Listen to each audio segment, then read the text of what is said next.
It's really interesting when you share your experience. The weirdest people come out.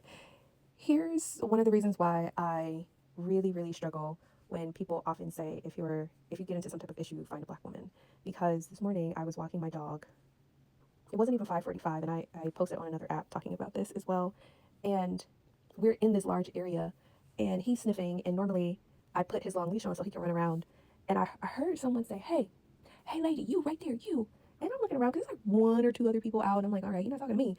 And my mom and my grandma said that if somebody saying something to you and saying hello to you, if you don't know that voice, you don't answer.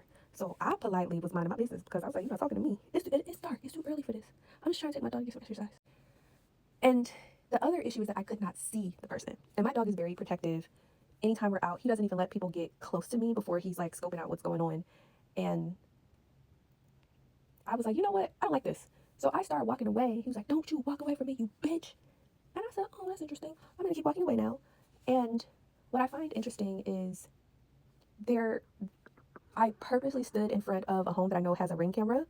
And I often do that wherever I'm walking around. And I think one of the things that people don't know / forget about me is I'm from Detroit. You know what I'm saying? Like, my head is constantly on a swivel and I'm always noticing my environment. And yes, that burns me out because I also have to have a higher level of hypervigilance existing in the skin than I do every single day.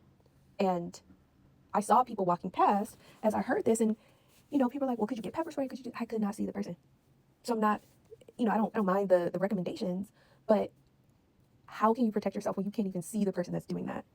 But this is just one instance out of many that I have been involved in. Another instance was in New York during New Year's, and I absolutely hate it. I mean, I really don't like going in crowded spaces in general because of that hypervigilance. But my friends wanted to go; they came out of town. I was like, fine. I was a designated driver, and I was walking ahead of my friends, and this man just randomly come, like, I saw him and I noticed the behavior, but he literally, after a while, the longest story short, because I also don't want to relive that trauma, but he basically called me the N-word, he called me bitch, he was saying all these things. He was like, you can't, because I tried to stop in front of these guys and just pretend like I was with him, and he said, well, you can't try to pretend that you know these people. They don't know you N-word. Hard R, hard ER, okay? I lost it at that point, because even as I was walking, I was like, hello, can somebody help me? Like, I even called 911. Nobody came. When homeboy used the hard ER, everything went black. I saw nothing. All I know is I broke his nose on the windshield, and my friends finally saw what was going on. And when they came up, they threw a box and it just so happened to have confetti in it. And they were trying to scurry me to the car so we can go home. And I specifically remember another man sitting in the car staring at me, and he was like, oh, I need to get out. It was good. Okay. Cool. But stuff like that has happened to me many, many times. Going to work, people are like, oh, why are you so paranoid? I'm tired, Grandpa. I won't even get into the conversations that I've had to have as it relates to my health, as it relates to my family health, my mother's health, my brother's health, like everybody. It is exhausting some days, especially when you're not believed when it comes to your pain. But when I posted on the other platform and I had people say, "Are you sure you weren't getting pocketed out?" and people like, the best thing that I just discovered on another app was that you can approve the post. And baby, when I tell you, I'm never going back. I have a filter here too, but it's just so interesting how people think that they can say and do anything to you without consequences.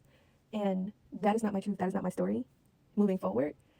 And my hope for every black woman out there is that you will know protection and what that feels like. It is not going to come at the hands of society. It is something that you will have to build and curate for yourself. And I hate that you have to do that, but it's necessary, unfortunately.